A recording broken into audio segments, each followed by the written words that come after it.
Hello friends, நம்ம இப்போ எங்கே வந்திருக்கோன்னா கோவை மாவட்டம் குமுட்டுவதி கிராமத்தில் இருக்கிற பதிமலை அருள்மிகு பால தண்டாயுதபாணி சாமி திருக்கோவிலுக்கு தாங்க வந்திருக்கோம். இந்த கோயிலுக்கு எப்படி வர்றதுங்கிறதையும் இந்த கோயிலோட வரலாற்று சிறப்புகளையும் சொல்லியிருக்கோம். வீடியோவை ஸ்கிப் பண்ணாமல் முழுசாக பாருங்கள். மயிலம்பூ சேனலுக்கு புதுசாக வந்திருக்கீங்கன்னா நம்ம சேனலை சப்ஸ்கிரைப் பண்ணிடுங்க.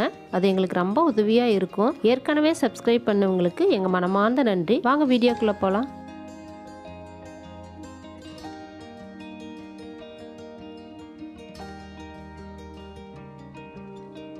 நாங்கள் இப்போ மதுக்கரை பைபாஸ்லேருந்து குமுட்டுவதியில் இருக்கிற பதிமலை அருள்மிகு பால தண்டாயுதபாணி சுவாமி திருக்கோவிலுக்கு கிளம்புறாங்க. இங்கிருந்து கோயிலுக்கு போகிறக்கு ஒரு 13 கிலோமீட்டர் வருங்க. நீங்கள் இந்த கோயிலுக்கு பஸ்ஸில் போகணுன்னா உக்கடத்துலேருந்து 101B-யும் 48A-வும் போகுங்க. குமுட்டுவதியில் இறங்கி அங்கிருந்து ஒரு 2 கிலோமீட்டருக்கு ஆட்டோ பிடிச்சி போகணுங்க. நாங்கள் இப்போ கோயிலுக்கு வண்டியில் கிளம்புறோங்க.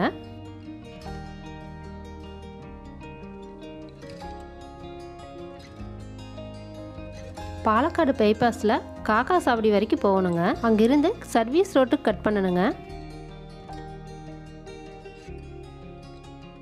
நம்ம இப்போ காக்கா சாவடி வந்துட்டோங்க. சர்வீஸ் ரோட்டில் இறங்கி வேலந்தாவளம் போகிற ரோட்டில் நேராக போகணுங்க.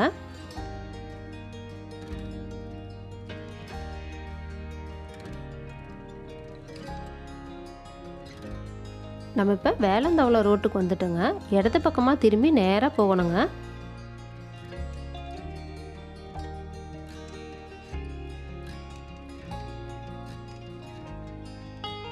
கொஞ்சம் தூரம் வந்தது குமுட்டுவதி பிரிவுன்னு போர்டு வச்சுருப்பாங்க.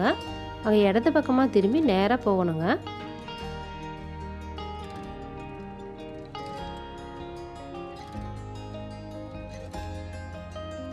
நம்ம இப்போ குமுட்டுவதி ஊருக்குள்ளார வந்துட்டோங்க.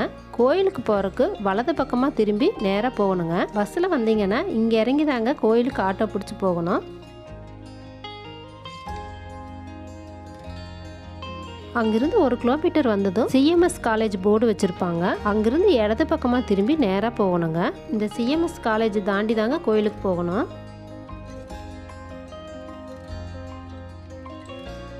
நம்ம இப்போ கோயில் அடிவாரத்துக்கு வந்துட்டோங்க. வண்டி இங்கே பார்க் பண்ணிவிட்டு நம்ம கோயிலுக்கு போய்க்கலாம்.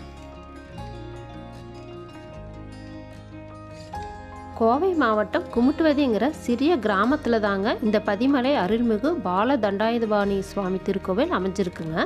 கோயில் அடிவாரத்தில் அலங்கார நுழைவாயில் அனைவரையும் வரவேற்கிற விதமாக அமைச்சிருக்காங்க. இந்த கோயில் அடிவாரத்திலேயே முருகப்பெருமானோட வேலை பிரதிஷ்டம் பண்ணியிருக்காங்க. இங்கே அடிவாரத்திலிருந்து மேலே சாமி சன்னிதானத்துக்கு போக வரைக்கும் 350 படிக்கட்டுக இருக்குங்க. இந்த கோயிலில் பார்த்தீங்கன்னா மலையேறதுக்காக 2 வகையான படிக்கட்டு கட்டியிருக்காங்க. ஒன்று அந்த காலத்திலே மலையிலே செதுக்கப்பட்ட படிக்கட்டும், இன்னொன்று பக்தர்கள் வசதிக்காக சுலபமாக ஏறக்கூடிய சிமெண்ட் படிக்கட்டும் கட்டியிருக்காங்க. மலையேறும்போது 2 பக்கமும் சின்ன சின்ன சந்நிதிகள் அமைச்சிருக்காங்க.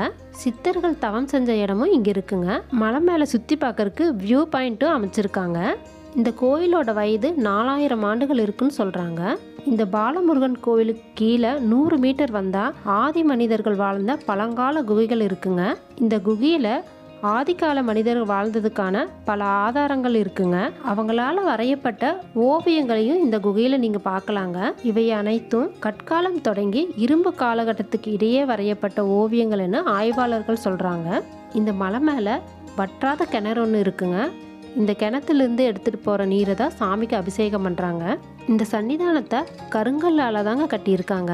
சன்னிதானத்துக்கு முன்னாடி விநாயகர் பெருமானை பிரதிஷ்டம் பண்ணியிருக்காங்க. கருவறைக்குள்ளார முருகப்பெருமான் வலது கையில் வேலேந்தி நின்ற கோலத்தில் அருள்பாலிக்கின்றாருங்க. இங்கே முருகரை பால தண்டாயுதபாணி சுவாமி திருக்கோலத்தில் பார்க்கறதுக்கு மனசுக்கு ரொம்ப நிறைவாக இருக்குங்க. அவருக்கு வலது பக்கம் விநாயகர் சிலையும் எதிரே பலிபீடமும் மயில் வாகனமும் காட்சி அளிக்குதுங்க. இந்த கோயிலில் தைப்பூசத்துக்கும் பங்குனி உத்திரத்துக்கும் சிறப்பு பூஜை நடைபெறுங்க. இந்த சன்னிதானம் ரொம்ப அமைதியாக இருக்கிறதுனால இங்கே அமர்ந்து தியானம் கூட பண்ணலாங்க. இந்த சந்நிதிக்கு இடது பக்கமாக அன்னை சக்தி தேவி தன் மகனுக்கு துணையாக இருந்து அருள்பாலிக்கிறாங்க. அவங்களுக்கு எதிரே சிம்ம வாகனமும் சூளங்களும் கொடிமரமும் காட்சி அளிக்குதுங்க. கோயம்புத்தூர் வந்தீங்கன்னா இந்த 4000 வருடம் பழமையான பதிமலை அருள்மிகு பால தண்டாயுதபாணி சுவாமி திருக்கோவிலுக்கு ஒரு முறையாவது வந்து பாருங்க. இந்த வீடியோவை இவ்வளோ நேரம் பொறுமையாக பார்த்தவங்களுக்கு ரொம்ப நன்றி. சப்ஸ்கிரைப் பண்ணி தொடர்ந்து உங்கள் ஆதரவை எங்கள் சேனலுக்கு கொடுங்க. நன்றி.